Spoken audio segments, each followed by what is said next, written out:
Hi,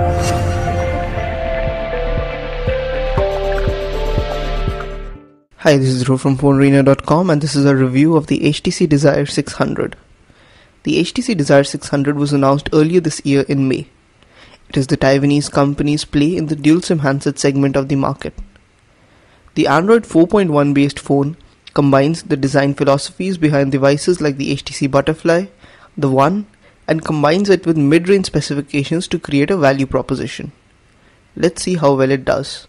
The design of the HTC Desire 600 is simultaneously fresh and yet similar. It takes the most recognizable parts of the HTC One and Butterfly to create a unique identity that both looks great and feels great.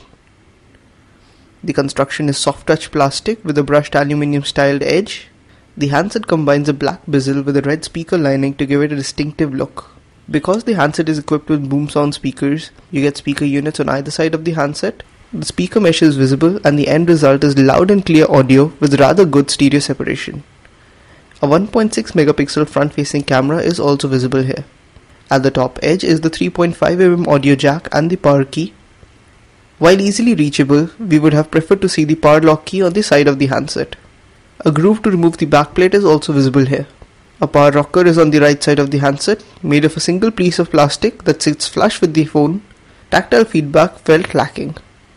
We'd have liked to see a more pronounced rocker along with a dedicated camera shutter key. The micro USB charging slot is along the bottom edge. The front of the phone has a 4.5-inch Super LCD 2 type screen. The resolution is 960 by 540 and this results in a pixel density of 244.71 ppi. While a 720p screen would have been appreciated, the Super LCD 2 panel makes up for it with excellent color rendering. The text appears to float on the screen but can look blurred around the edges. Both sunlight visibility and viewing angles were found to be satisfactory. The back of the phone is made of soft touch plastic that feels very high quality. A high gloss layer has been applied to the rear of the phone that unfortunately makes it prone to picking up scratches. These aren't easily visible but do get picked up by the handset rather easily, and we'd recommend investing in a case. With dimensions of 134.8 by 67 by 9.3 millimeters, the handset proves to be diminutive and easily slips into your hand.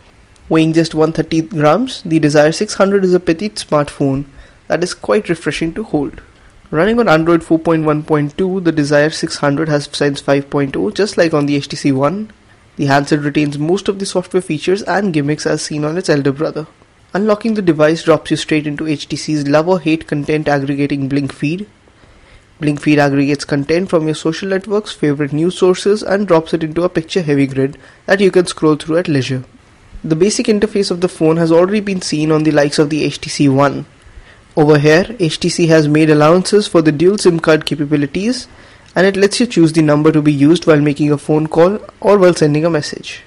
The Desire 600 is powered by a 1.2 GHz quad-core Qualcomm Snapdragon 200 MSM 8625Q processor.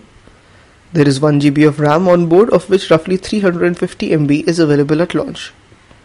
Built-in storage is 8 GB, with about 4.3 of that available out of the box.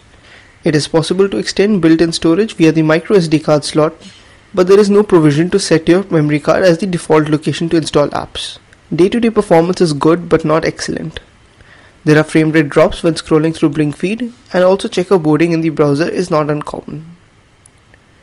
Performance isn't really bad but definitely could do with some of the boosts brought along by newer versions of Android. Let's check out how the device performs in the Nanomark and the Quadrant benchmarks. The HTC Desire 600 has an 8 megapixel rear camera with an LED flash and a BSI sensor. The front camera has a 1.6 megapixel BSI sensor. The camera module is surrounded by a protective material and the module itself is set slightly lower than the rest of the back of the handset, and so it doesn't sit exactly on a surface when the phone is set down. We found images to be pleasing. Noise levels ended up being higher than usual even in bright surroundings, but colors were natural and very accurate for the most part. We found that focusing was slow when taking close-up shots. Close-up photographs taken with the phone ended up looking really crisp with balanced colors, contrast, and a high level of details. Video recording tops off at 720p resolution. The quality is generally decent. The camera takes a slightly heavy-handed approach towards post-processing, and you'll find over-sharpened edges in video clips. That said, it does capture a fair amount of details and the colors are very natural. Moving on to gaming performance, the handset has an Adreno 203 GPU that is far from top of the line. We've tried out a combination of games to test out performance across the board, and it was just about satisfactory. Lags and skipped frames weren't really uncommon. The HTC Desire 600 is a dual SIM phone, and both the SIM card slots are active. Only one of the SIM cards supports WCDMA, while the other is GSM only. Under the backplate is also a microSD card slot, which you'll need to expand the built-in 8GB of storage. The handset supports 3G, Wi-Fi BGN, Bluetooth 4.0 with aptX, as well as GPS and AGPS. The battery unit itself is rated for 1860 mAh, which proves to be sufficient for just about a workday of usage. With a light to moderate workload, we could easily get a day of usage out of the handset, but pushing it hard meant that we would have a dead battery by the end of the day. As always, battery life will depend a lot on your usage scenario, but under moderate usage, you should be able to get a solid workday out of the phone. The HTC Desire 600 is priced close to Rs 26,000, and it is not the most powerful handset in that price range. It is one of the few handsets that combines good performance with very impressive industrial design. The latest version of Sense UI adds a lot of value to the base software. The boom sound speakers are an additional reason to go for the phone. We do feel that HTC has priced the handset slightly on the higher end, but given the capabilities of the phone, we are willing to give them a pass. If you enjoyed our video, please hit the like button and don't forget to subscribe. Thanks for watching.